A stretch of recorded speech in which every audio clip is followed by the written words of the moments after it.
Good afternoon, everyone. My name is Tracy Austin, and I'm the Director of Alumni and Community Relations at Colby-Sawyer. And I'm so pleased to have so many alumni, students, faculty, staff, parents, and friends online with us today for our inaugural session of our Alumni Speaker Series. And of course, we're thrilled to have Drew Lydecker from the class of 2000 here with us to kick off our series. There are thousands of Colby-Sawyer graduates across the country and around the world who are doing amazing things, and we're so thrilled to launch this series so that those alumni can share their stories with all of you. And before we get started with our program, just a couple of announcements and reminders. We are recording today's presentation, and we will share a link of the presentation with you in the coming days. Because we are using the webinar format, your cameras and microphones, those of you in the audience, they're turned off. But please enjoy the conversation and feel free to use the chat or Q&A function should you have any issues hearing us, or should you have questions or comments that you want to share with Drew. As a reminder, most of you know, but the chat and Q&A is found at the bottom of your Zoom taskbar. So with that, we'll get started, and I'm really pleased to turn things over to Dan Parrish, our Vice President for College Advancement, who will be moderating today's conversation. Thank you. Great. Thanks so much, Tracy. And Drew, thanks so much for joining us. We're really excited to have this conversation today. As Tracy said, my name's Dan Parrish. I'm the Vice President for College Advancement here at Colby-Sawyer, and Drew and I just met about 5 minutes ago, so this will be a very sort of impromptu and informal conversation as we go along today. And we're excited to have folks online with us from here in New London, and some folks from out in Chicago, which is great, and people all up and down the East Coast. So it's really, really exciting. As Tracy said, if there are questions that come up as Drew and I are talking, feel free to put them in the chat or in the Q&A function. You can send a comment in the chat to everybody, or you can send it just to Drew and me. And either way, if you don't want us to, if you don't want to out yourself as asking a question, you can just send it to us, and I'll pass it along, and we'll keep an eye on that as we go along. Tracy mentioned that Drew is the president and founder of Chicago-based Avant Communications. And am I saying that right, Drew? You are. Yes. All right. Avant, yes. All right. And we're gonna get into a little bit of eventually what it means for Avant to be the premier distributor of next generation technologies for communications and sales and IT infrastructure. But I want to talk a little bit about Colby-Sawyer first, Drew, and just ask you the really kind of softball. How did you land here from Rhode Island and from St. Andrews School when you came? And what brought you to Colby-Sawyer and put you here and started you off on this path?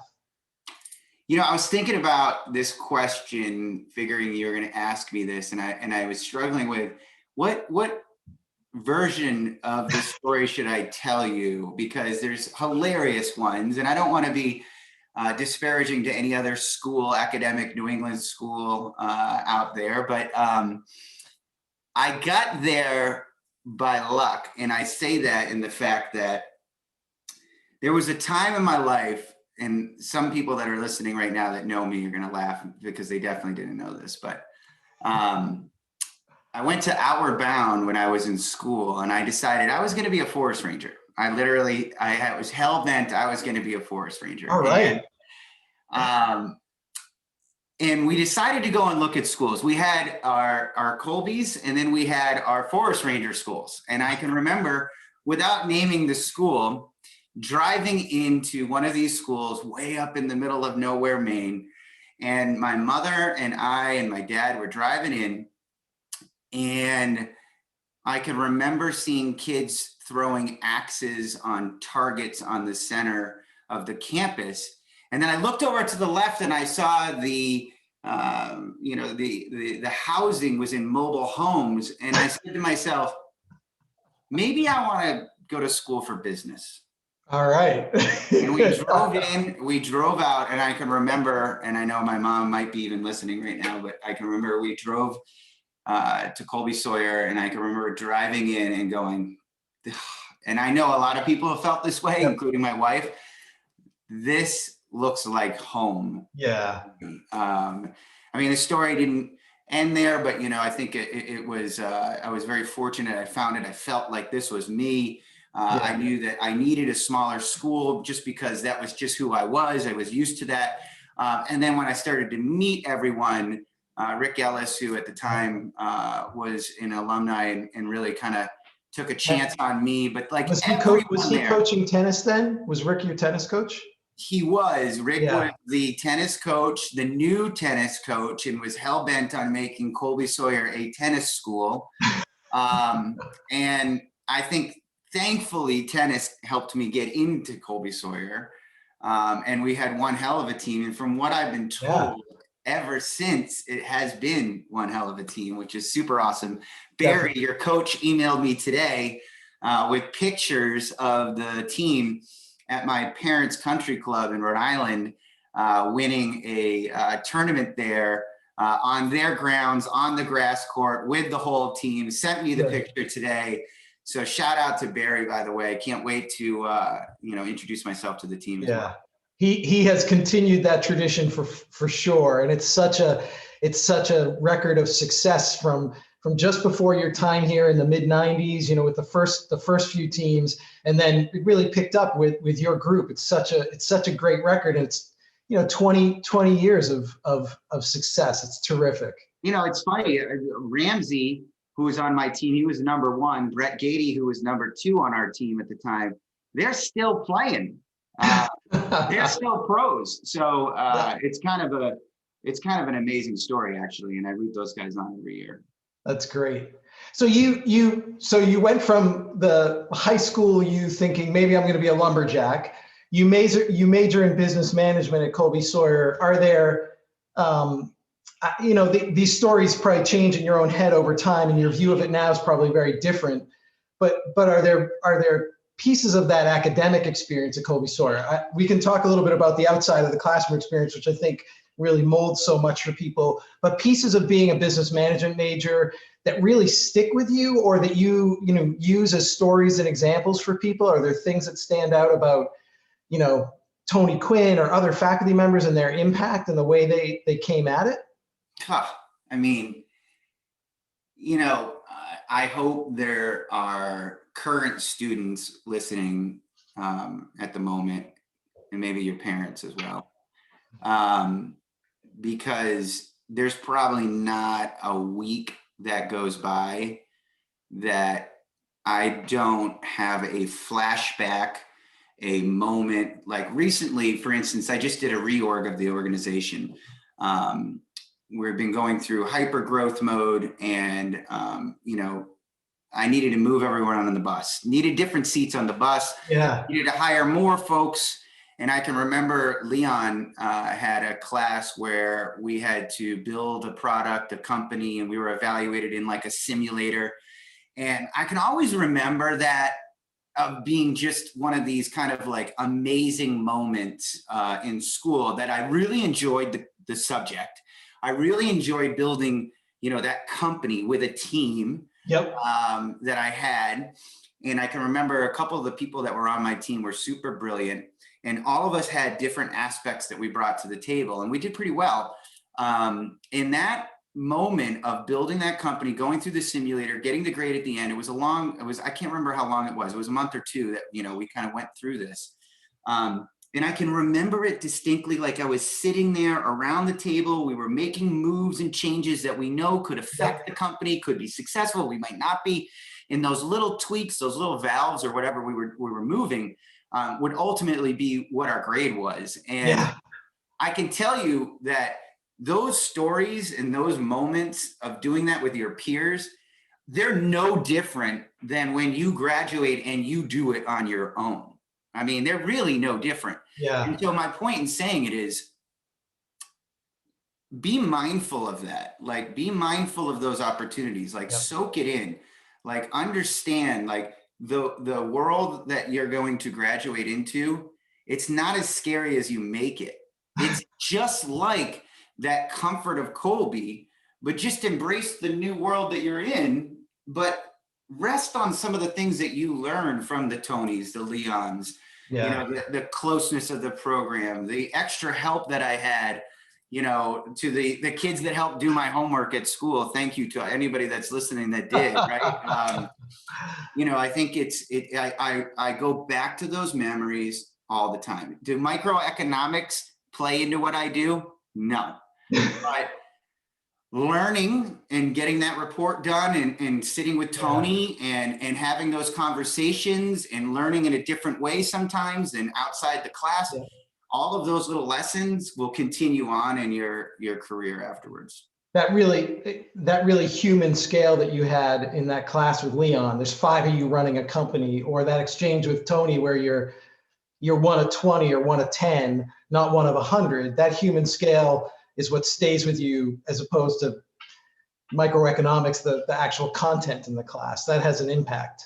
Oh, I mean, you know, for me, you know, well, you know, without getting like borderline emotional, but you know, I mean, in all honesty, I mean, I owe everything to Colby-Sawyer, like everything. And I say that because you afforded me the opportunity to end up doing what I'm doing now. Yeah. And the success that I've had. But before that, when I was at Colby, I mean, you know, to those who know me and anybody that's listening, I mean, school was never easy for me, and it never was easy to get in. And I was very fortunate that Rick actually accepted me into it, maybe because of tennis, maybe because he thought I was a good kid, maybe because he wanted to win, you know, the NCAAs in tennis. So I don't know what it was, but I'll take it.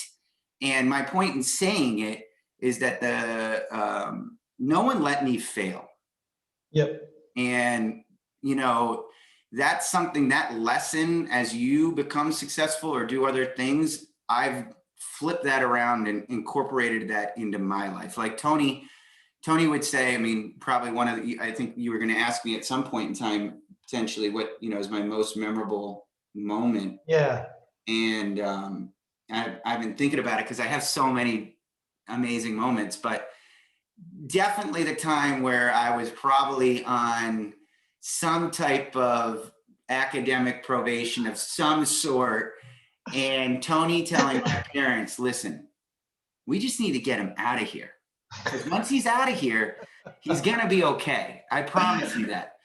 Now, why that was such an impactful moment is because he was kidding but not kidding. If you know Tony and if you remember him, you know, that very matter of fact. Yep. And it was kind of like, I can remember my parents looking at me being like, and it was like, okay, lesson learned. Win it to win it, right? And of course I ended up graduating, so the rest is history. Yeah. We have a little bit of a plan in terms of questions, but you said something that just makes me want to jump away from Colby-Sawyer for a second, and we can come back to this. But you said something about it, you know, your life after Colby-Sawyer, that work is it's not going to be as scary as you make it out to be. But your early career had some scary moments because you joined a company that had, you were doing a great job, but you joined a company that had problems, had accounting scandals that got covered in the news, and you had to, in your mid-20s, sort of shift through that. That must have been scary, but you've just said, kids, don't worry, it's not going to be as scary as you're making it out to be. And I guess partly because you shifted from that and did all these other great things you've done. I mean, I didn't mean to, I don't want to surprise you with a question we hadn't talked about, but just because you mentioned that, it immediately made me think, you're 25 working for a company or however old you were. Was that not a little scary? Yeah. I mean, I love that, and feel free to jump in and out, ask me anything. I speak for a living, so I love questions like that too. And I was, you know, actually teaching my company today the art of storytelling.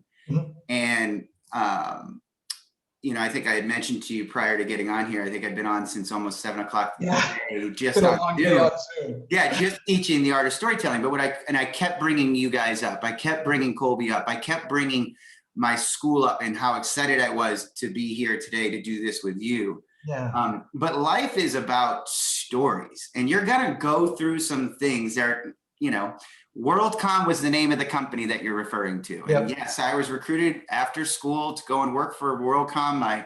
My wife, who graduated with me at Colby-Sawyer, Hallie, and she was in Australia, and I was waiting for her to come home. I was living with her mother and I was looking for these jobs, and I got recruited to this company called WorldCom, which was this huge, giant telecommunications company.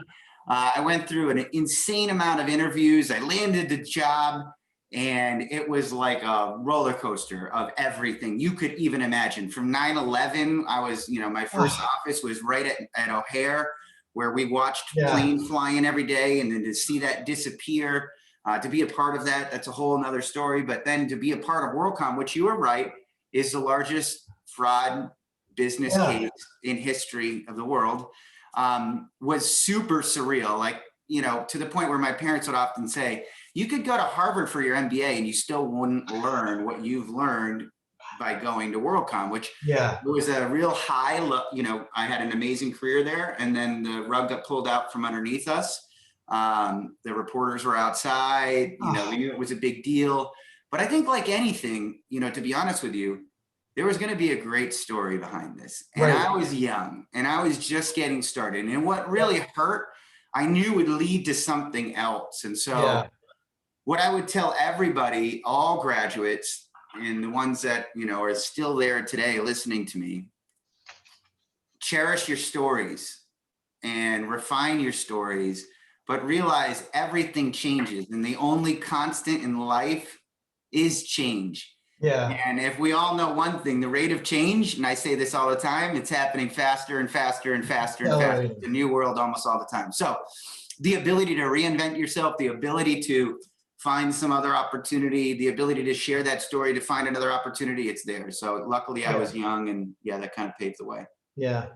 It sounds like looking directly at the students today, that's the advice to leave them with, that you're creating your own story, and that things are going to shift. You went to this amazing, I remember that time, and I didn't know if I could mention the name of the company, but WorldCom was just the gold standard, right? You must have thought, I've got it made. This is great. And then these things happen. Yeah. And I will say all things happen for a reason. I feel like, my mom's saying that, but that's so true, right? All things happen for a reason in life. My boss at the time, who recruited me to WorldCom, now works for me and runs an entire division of my company, and has been with me since I graduated from Colby-Sawyer. I mean, that's pretty amazing. As are a lot of those folks that I met there. Listen, to all the future grads and even the folks that just graduated and you have your first or your second job, their stories. If it's not what you love, go and find it. Just believe in it.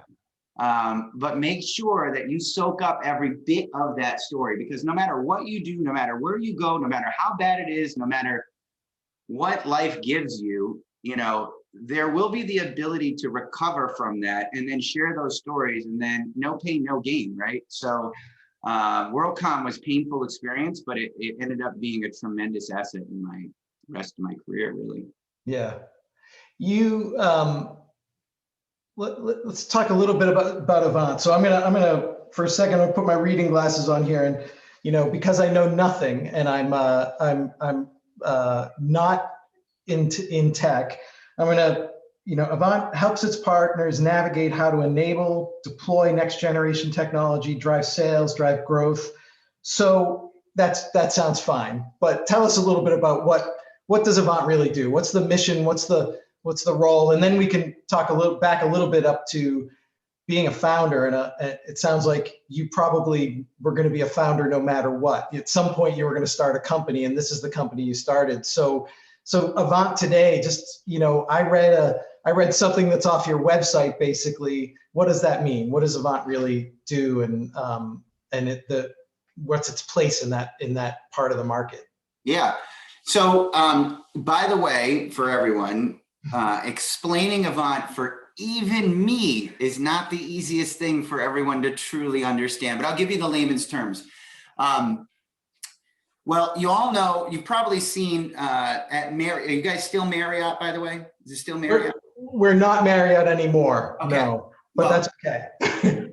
Colby-Sawyer used to be a Marriott cafeteria, and whatever it is today, I'm sure you see silver Cisco trucks showing up to deliver the food, right? Right. We're a distributor of food to restaurants, to Colby-Sawyer, to everywhere. Everywhere you go and eat, right? That's distribution. My family, that's the business that we created, not Cisco, but a smaller version of that out of Rhode Island called Thompson Food Service. Oh, sure. And that was kind of my first entry into like distribution, right? In a lot of ways, we supplied the restaurants with their paper, their produce, their what have you. Yeah. I do that in the technology world for the trusted advisors, the folks that are going into, let's say, Gillette Stadium, and they are helping Gillette with all of their internet. They are connecting all of the monitors. They are connecting it to other offices. What are other good examples out of Boston? Well, you know, like Abbott Labs is a recent customer of ours. Sure. So all of Abbott Labs, every single office around the world, all their research and development, everything that they do, a trusted advisor went into Abbott Labs to work with their technical teams to connect their offices, to bring in Zoom, to bring in Office 365, to bring in a managed AWS player. So I am that platform. So we have thousands of trusted advisors around the world that snap into our platform, and they monetize the world of telecommunications. So think of the internet that we're all on here today. They monetize the data center world where the internet lives. So companies like Equinix, basically everyone that's listening to me right now, we're all actually meeting in a data center. And so I represent every data center in the world. To the cloud. So when you think of the cloud, you think of, you know, anything that's not in the ground, CapEx, the OpEx version, that's us. So I represent, for instance, we're on a Zoom call. I'm the largest Zoom distributor in the world. So any big company that is not getting it direct from Zoom is probably getting it through us. And then cybersecurity is the last part of it. So you read every day about some big breach. You probably heard about the SolarWinds breach. All of our service providers are deeply involved in remedying that and helping that. Yeah. So let's back up before Avant. You're in some really big companies. You're in AT&T, you're at CDW, leading sales and really driving that. But I've read an interview where you said, you know, it wasn't a matter of if you were going to start a company, it was when. But you're part of these very large organizations. What's the moment? I mean, what's the moment there at CDW? Are you building towards that? It sounds like your co-founder was a colleague you connected with at AT&T and kept with along and really developed a relationship. That moment that you're leaving CDW or you're making these preparations, does it feel anxiety producing, or is it that you've been doing this, preparing for this your whole career, so you know it's the right thing to do in the right moment to join together for this? Yeah, you know, I think I was definitely you know, born into an entrepreneurial family, and you know, it was always a goal of mine. It was why I had to go to school, you know, to get that opportunity at some point in life, and I knew it was just the kind of unspoken, you know, conversation that I was at some point in time going to start my own company. And to, you know, the students that are listening today or future, you know, entrepreneurial, you know, dreams of others that are listening too, you know, I think you will know that there's times where it just doesn't make sense. And then there are times where maybe it does. But there's no right answer. No one can tell you any of that. I was a part of some really big companies. And the one thing I was very well aware of was, and this is not to say anything bad about big companies, but you know, you are a number to a degree. And I knew that I never really wanted to be a number. I knew I needed to do something, you know, on my own. And so I just waited for the right opportunity to find that. I went to a company called CDW, which there are some Colby-Sawyer grads there, some others that work with CDW. It's a very large company, almost $18 billion today. And I had this amazing opportunity. I still say one of the greatest jobs I've ever had in my entire life, besides Colby-Sawyer. If it wasn't for CDW, I also wouldn't be talking to you right now. And I had an amazing opportunity. I had an amazing job there. I really did. And my business partner at the time, Ian Kinniger, he was with me. And, you know, we just had this very, you know, strong urge to start our own thing, but we wanted to wait until we saw it happen to us, that light, you know. And I will say, for entrepreneurs out there, or for anybody that wants to, you will see that light. You will see, I'm serious. It might be a flicker. It might be like a light down the street, but you will see some light of something that maybe doesn't exist, or could be done better, or could be reshaped, or whatever the case may be. I saw the light. I saw this company that didn't exist yet called Avant, that was sales enablement, technology platform, brilliant people, surrounding you with the greatest tools, people and process and culture. I took what I learned in school, and I took a couple things I learned socially, put it all together, but I took that chance. And man, I say it all the time, you know, pinch me. I'm so happy I did, because it was super scary. And, you know, I left an amazing job. Yeah. But we ended up landing CDW, who we left as our first client, which was like kind of getting hit with a private equity arm. Yeah. The rest is kind of history. So it was that big opportunity, big chance, and never looked back. Yeah. Are there, I would imagine that the space you're in, the technology available to your clients, to your partners, to these trusted advisors, that has all changed dramatically, even in just 48 months or 5 years, right? That now it's more readily available. So you've had to change what you're offering to those trusted advisors and to those partners, and had to stay ahead of what comes next. Is that the only constant in life? Is all right? You already told me this, right? the rate of change is increasing. I have to be a chameleon. I have to constantly adapt to the changing of times, right? You think of like a big part of my business is what's called unified communications. And so all of us for the past year have been living on what? Zoom. Right. We've been living on video conferencing, whether it's WebEx, whether it's whatever product you're using, Teams, all of the various ones. I represent actually all of those. And so I would say that's probably been the biggest change yet, right? Meaning pre-COVID, a big part of what the trusted advisor community was doing was getting schools like Colby-Sawyer, was getting Nabisco, was getting Abbott Labs, was getting Red Hat, was getting all these companies ready to have the ability to allow us to work from home like this, Right.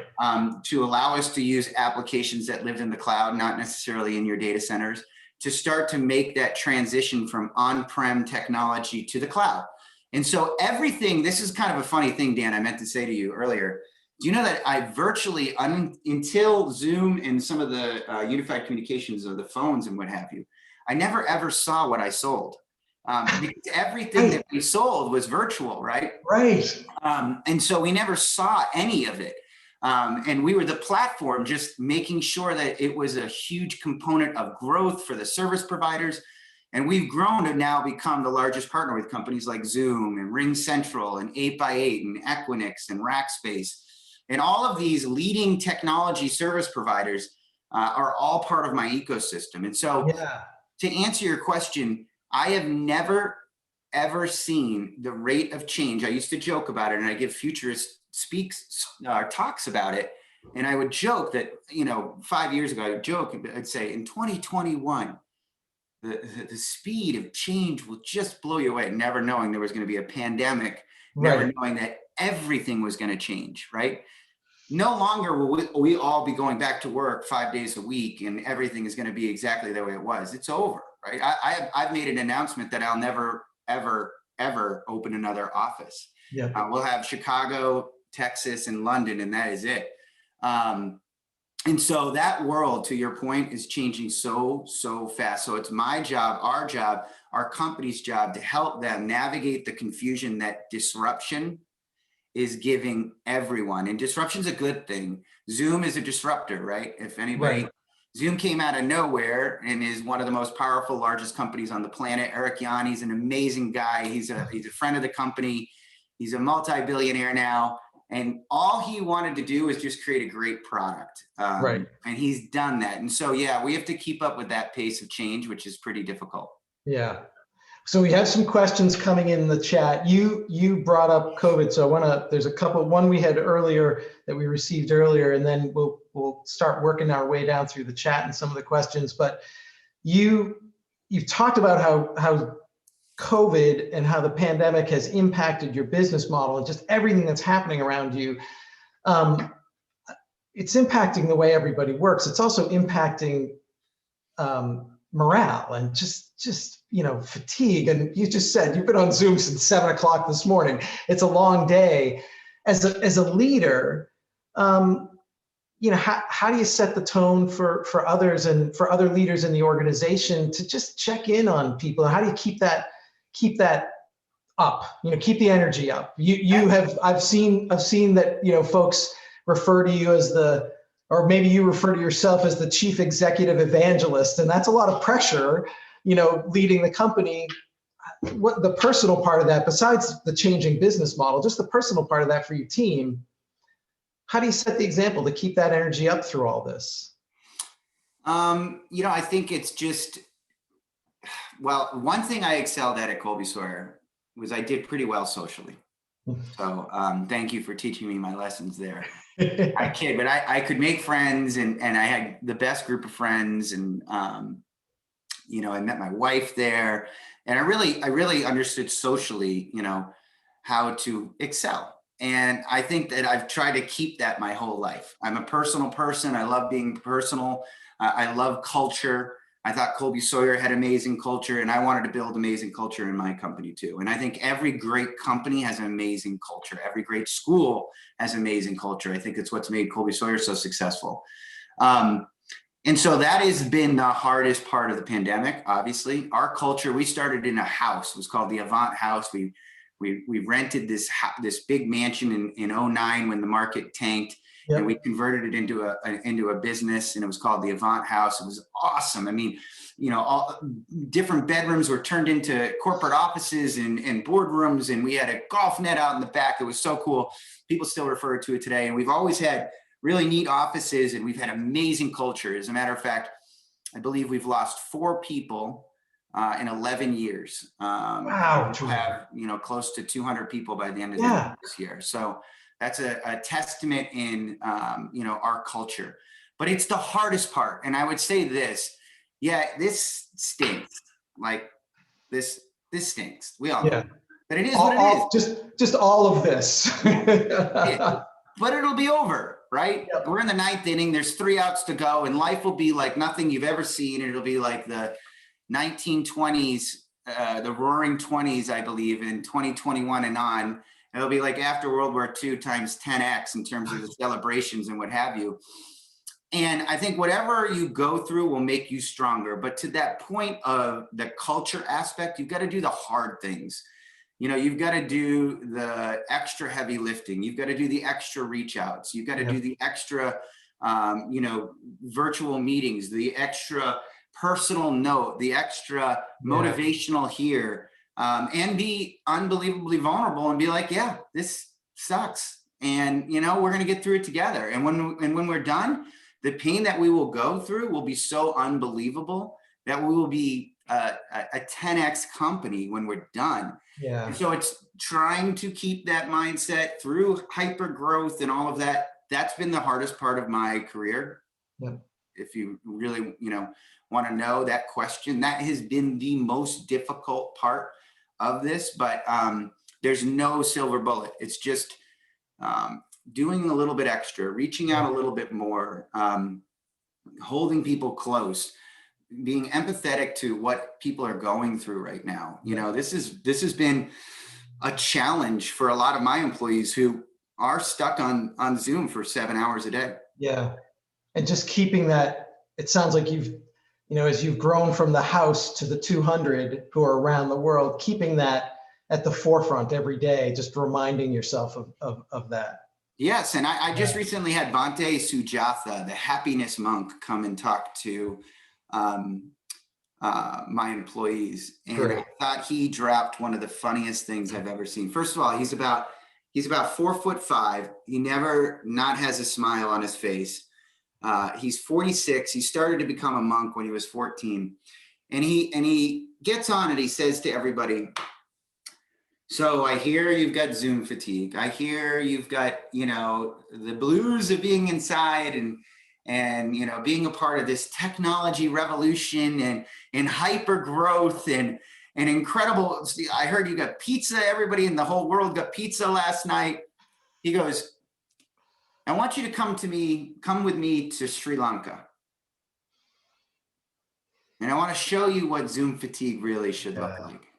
Yeah. And I think that message is, yeah, this is hard, but just go and find somebody else that you can relate to and just understand that anything like this is the time to become the best version of yourself, the best version of a company, the best version of all of that. So we're trying to do that. We're doing fun things like bringing in, Bante, Sujatha, and others to really get people thinking a little outside the box. Yeah.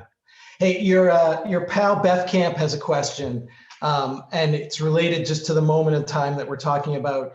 We got kids graduating from Colby-Sawyer, at a time that in their life feels completely unlike any other time, right? We're in the middle of this, all this stuff that you just talked about. Your people who work for you are hiring folks and navigating this. Is there specific advice for young people, for graduates, for recent alums who are in that job search right now that's different than advice you'd give at any other time? And if it's not different, what's the advice? What's the nugget for that graduating student who's just banging their heads up against the pandemic and, the inability to connect in the way they would have 24 months ago? Well, I could talk about this for hours. We don't have hours, Drew. Yeah. I'm going to just give it to you straight up. Congratulations on about to graduate into the most economic boom you have ever seen. Now, I'll say this.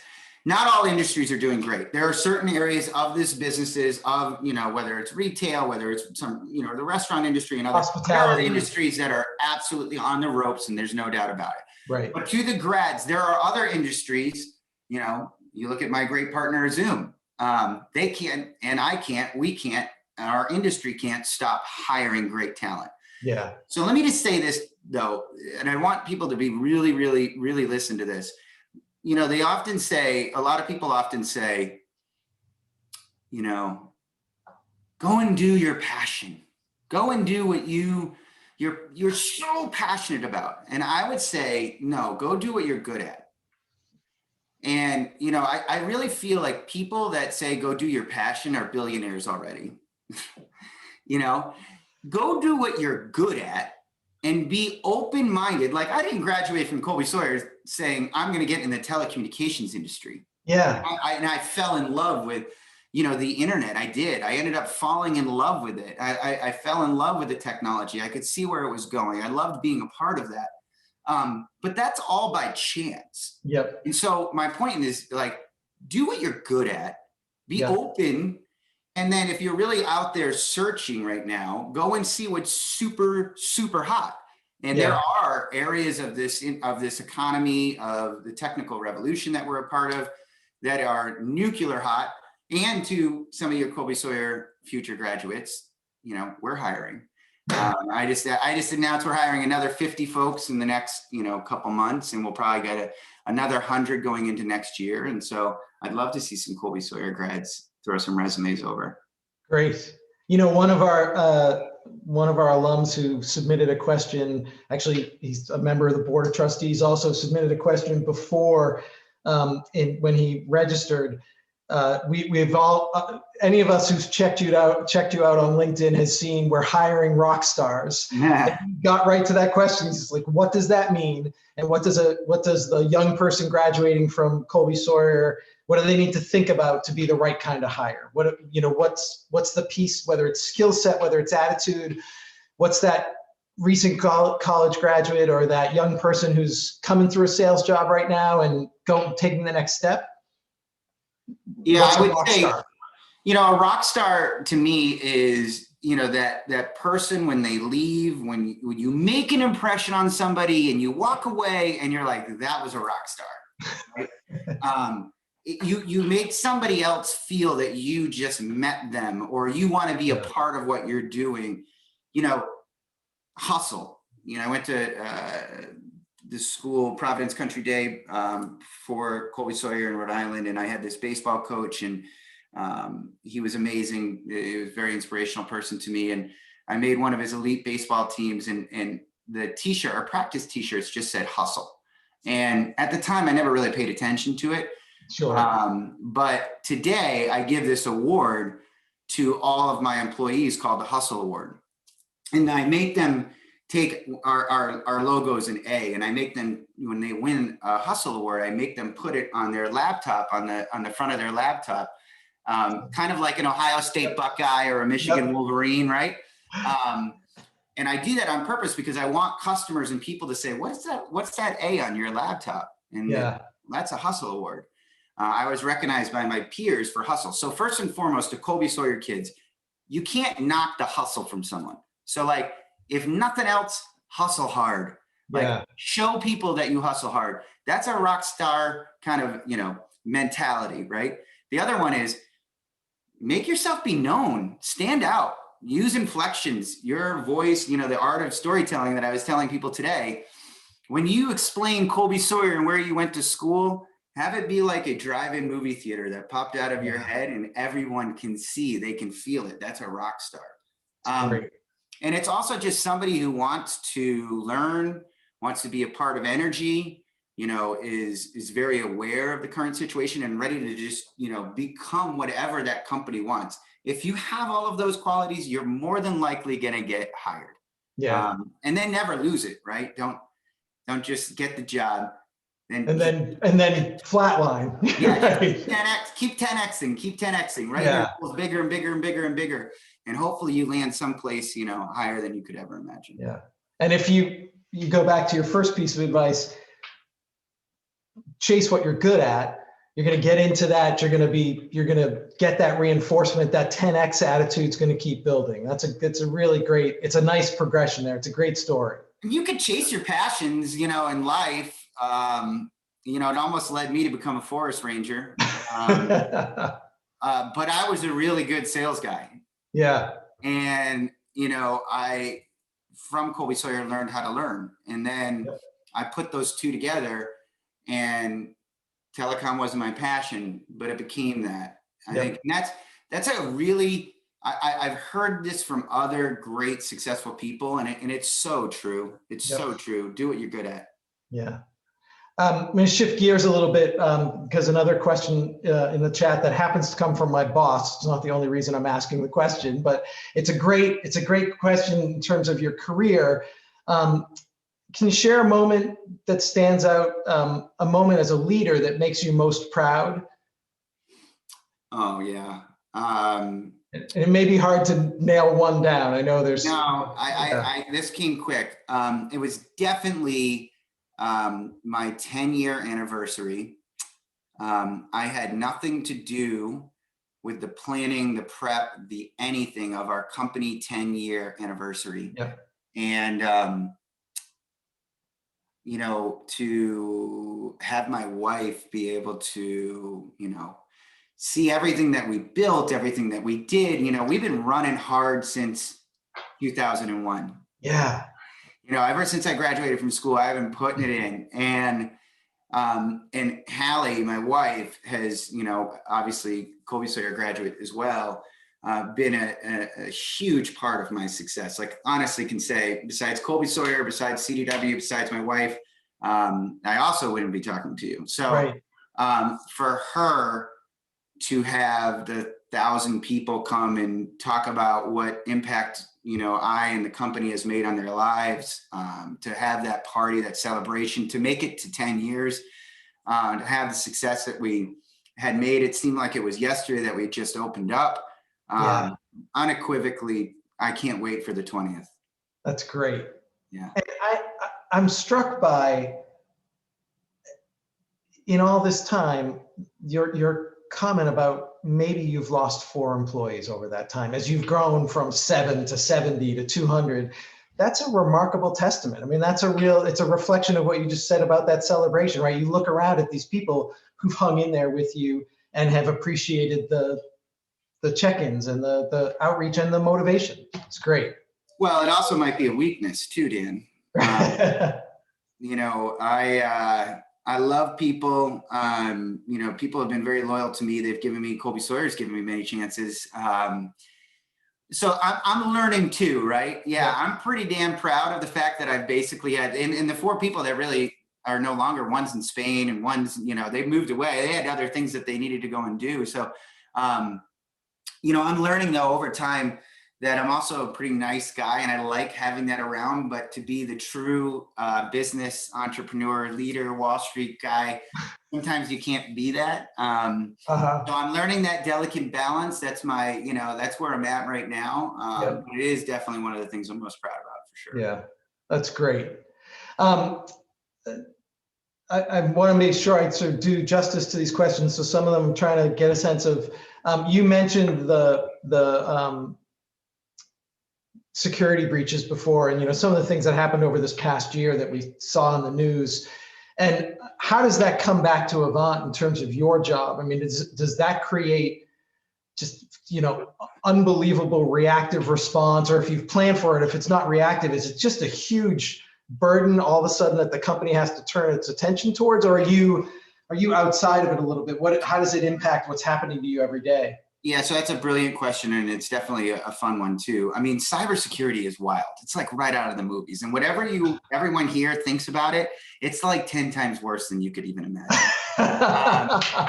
You know, I represent a lot of the top cybersecurity companies on the world. Companies like Trustwave, for instance, which is a Chicago-based company that has 200 white hat hackers, 200 black hat hackers, 11 SOCs, which are the guys that are looking at the screens and the threats every day all around the world, that have some of the top cyber folks in the business today that work with NSA and others.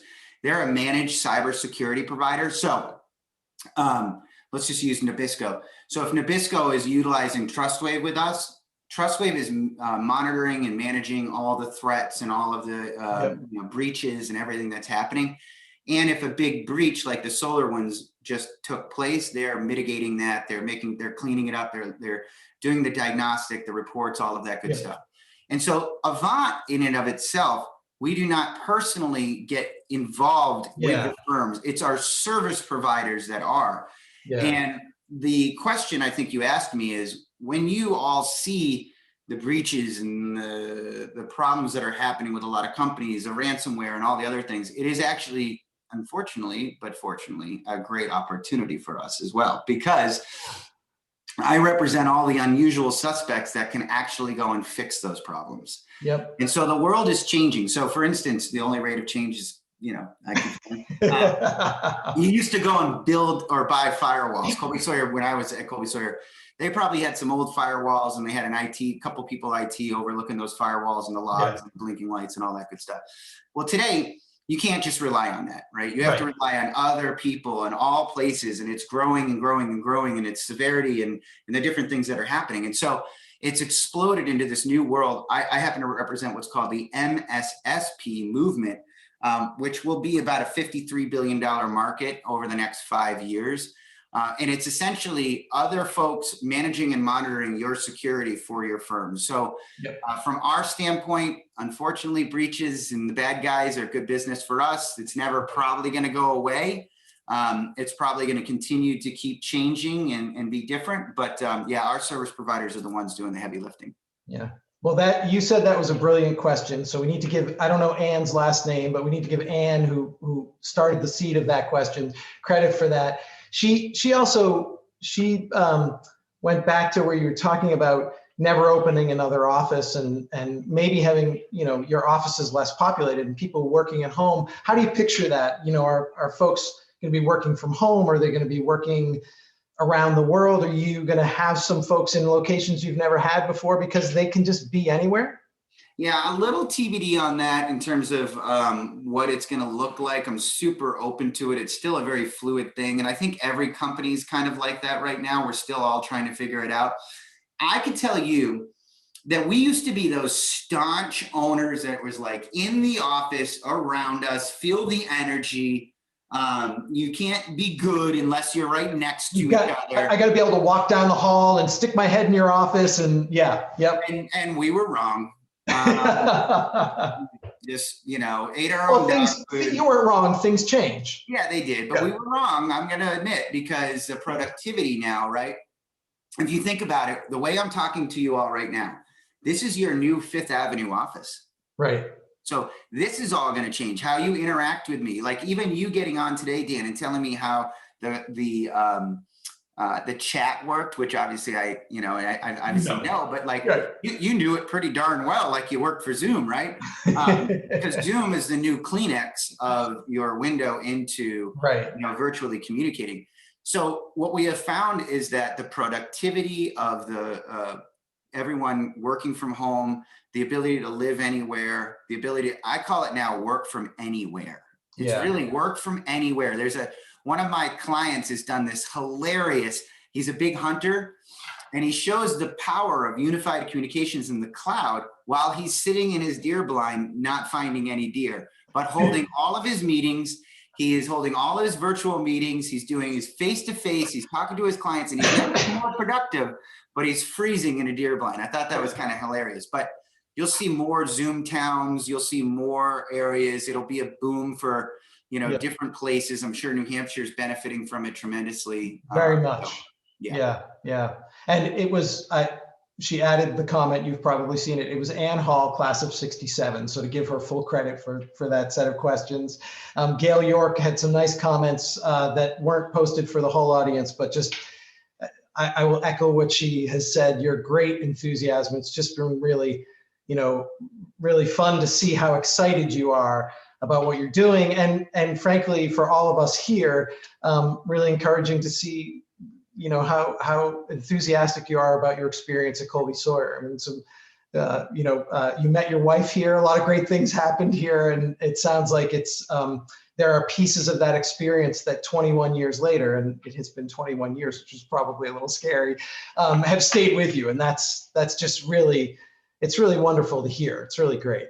I mean, everybody there shaped me. I saw my buddy Chris House hopped on at some point there. Folks like that, like,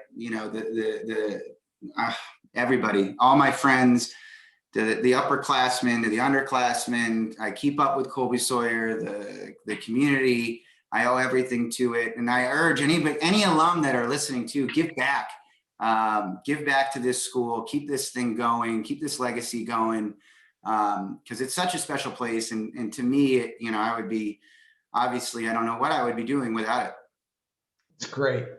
Drew, we have taken an hour out of a busy day for you, and I know every day is busy for you, but this has been just a great set of messages. We've recorded this, and we're gonna, send it out around the world and get as many people to watch it as we can. You and I have seen lots of nice comments coming in, and really appreciate the time and the message.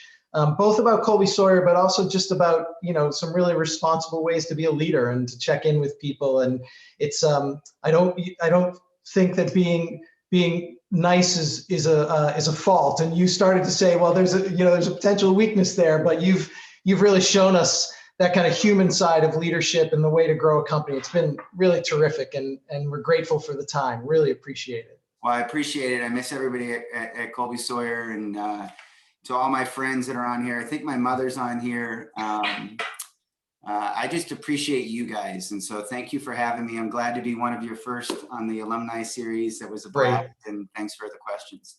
Thanks so much, Drew. Take care. Good luck these next few months as you make these changes and hire new folks. All right. Thanks, guys. Take care. Bye.